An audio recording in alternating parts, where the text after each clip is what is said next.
안녕하십니까. 골든부동산 소장 골든아저씨입니다. 오늘은 주말농장을 마련하려면 필요한 것이 무엇인지에 대한 방송을 준비했습니다. 주말농장 매매를 위하여 도시 근교뿐만 아니라 여러 지역을 촬영하고 올린 영상이 상당히 많습니다. 각 지역의 땅을 다 밟아보면서 느낀 경험을 한번 들어보신다면 지금 주말농장을 준비하시는 분들께서는 많은 도움이 될 것입니다. 주말농장을 구하기 전에 먼저 구체적인 조건들을 확인해야 될 것은 개인마다 또 사정에 따라 다른 부분도 있겠지만 대부분 일반적인 경우는 거의 비슷합니다. 그냥 자연에서 여가 생활을 보내고 힐링하겠다는 것이라 개인의 경제적인 능력에 따라 주말농장의 매수 조건이 크게 달라지지는 않습니다. 지금부터 제가 말씀드리는 부분을 참고하신다면 주말농장을 구입하실 때 좋은 땅을 선택하실 수 있을 것입니다. 그럼 그 첫 번째로 농지 구입의 투자는 어떻게 할 것인가에 대하여 말씀드리겠습니다. 예유자금으로 토지에 투자를 한다면 미래가치에 대하여 부담감은 없을 것 같습니다. 그렇습니다. 대부분 주말농장 토지는 이 토지가 앞으로 얼마나 더 올라 나에게 이익을 가져다 줄 것이라는 생각은 별로 하지 않습니다. 왜냐하면 주말농장으로 나온 토지는 그냥 농사를 짓기 위한 토지이고 개발이 가능한 토지는 아니라는 것입니다. 그래서 장래에 이 토지가 어떻게 될 것이다 하고 기대를 가진 투자는 하지 않는 게 좋습니다. 만약 그 지역이 개발 계획에 들어간다면 사실 그보다 더 좋을 수는 없지만 주말농장 토지로 나온 땅들은 그런 미래 가치에 대한 개발 계획에 들어가기 힘든 지역이 많기 때문입니다.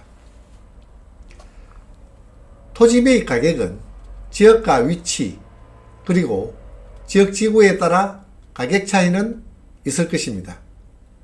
총 투자 금액은 개인적으로 또 경제적인 형편에 따라 결정하면 되겠지만 주말농장 토지를 투자용으로 판단하지 말고 가볍게 들어가면 좋겠다는 것입니다. 주거지에서 거리는 얼마나 되면 좋을까입니다. 거리 부분은 소유자의 연령과도 관계가 있을 것입니다. 주말에만 갈 수 있는 사람과 매일 갈 수 있는 사람이 있겠지요. 하지만 주거지에서 1시간 이내 거리가 적당합니다. 더 멀어지면 몸도 멀어지는 법이니 차차 등한시하게 될 것입니다. 매일 다니는 사람은 가는 길이 1시간 이상이다면 부담이 되는 거리가 될 것입니다. 퇴직 후 주말농장을 놀이터 삼아 농작물을 가꾸면서 힐링하고자 한다면 가까운 거리라야 자주 드나들 수 있을 것입니다. 집에서 가까운 거리를 모두 선택하고 싶지만 토지 가격의 차이가 걸림돌이 될 것이나 그래도 가능하면 가까운 거리를 선택하는 것이 효율적일 것입니다. 다음은 전기와 물은 어떻게 공급받을 것인가입니다. 주말농장의 토지가 위치나 가격은 마음에 드는데 전기와 물을 공급받을 수 없다면 그 땅의 가치는 낮다고 보시면 되겠습니다. 주말농장에는 사람들이 생활하는 공간입니다. 그래서 전기와 물은 꼭 있어야 되는 필수 조건입니다. 전기는 주위에 전주가 있으면 전기 연결이 가능합니다. 좀 외진 곳이면 마을 마지막 전주에서 200m 이내에는 가설할 수가 있습니다. 그 이상은 사비를 투자해야 됩니다. 얼마 전 친구가 퇴직하고 시골 밭에 컨테이너 하우스를 설치하고 마을에서 전기를 가져오는데 마치 200m 정도 떨어져 있어 편하게 전기를 공급받을 수 있었습니다. 만약 물이 없다면 지하수를 파야 하는데 본인의 땅에 수백이 있으면 다행이지만 그렇지 않다면 공사비가 많이 들 수가 있습니다. 지하수 공사비는 약 600만원 이상의 비용이 지출됩니다. 그래서 물과 전기가 없다면 투자 비용의 증가를 예상해야 될 것입니다. 땅의 가치는 도로와의 관계가 제일 중요합니다. 토지가 도로를 접하고 있지 않다면 건축은 고사하고 드나들기조차 어려운 형편이 될 것입니다. 도로는 여러 종류가 있습니다.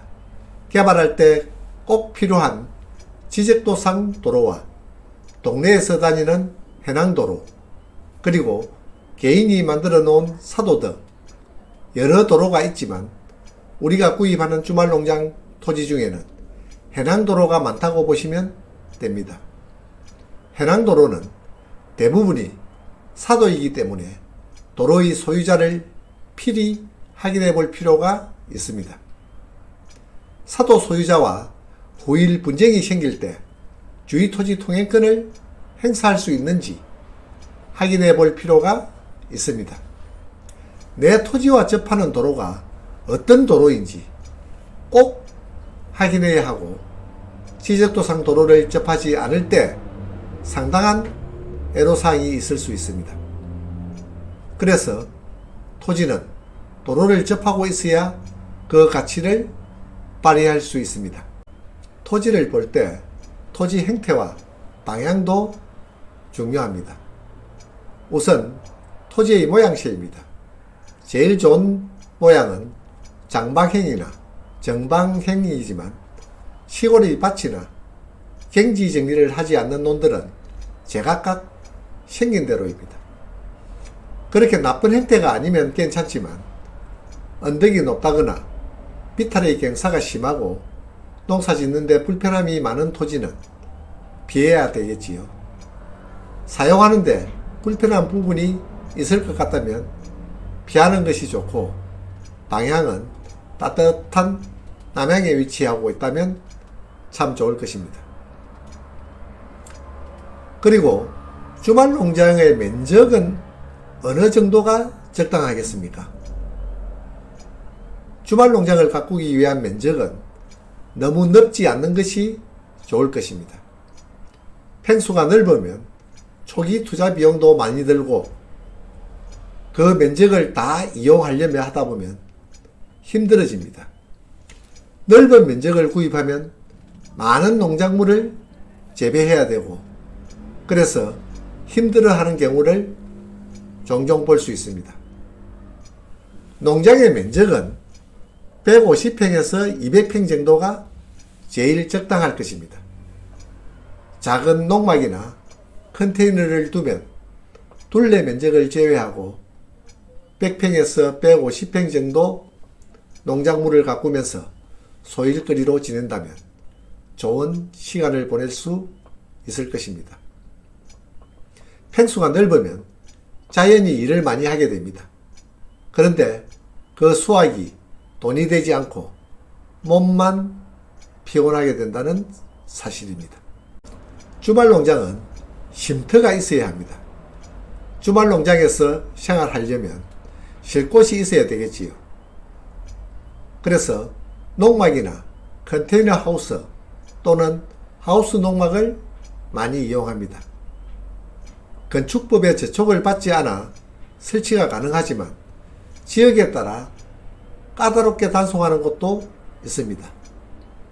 그리고 주위의 민원도 많이 발생합니다. 이런 농막에 투자되는 비용도 만만치가 않습니다. 이동식 농막은 20평방미터 기준으로 복층으로 하신다면 상당히 고급형 농막이 될 것이고 비용은 약 3,500만원 정도 필요합니다. 다음이 컨테이너 하우스나 갱량 철골조가 되겠지요. 이런 농막은 1,000만원에서 2,000만원 정도 필요하고 하우스 농막은 저렴하게 설치할 수가 있습니다. 지금까지 말씀드린 부분을 참고로 하신다면 주말 농장을 장만하는데 별다른 문제점은 없을 것입니다. 주말 농장을 찾으시는 분들이 많다는 것은 복잡한 도시 생활에서 탈출하고자 하는 분들이 증가한다는 현상입니다. 포근한 자연과 함께 풍요로운 삶이 되시길 기대합니다. 오늘은 여기서 마치겠습니다. 구독과 좋아요를 부탁합니다. 감사합니다.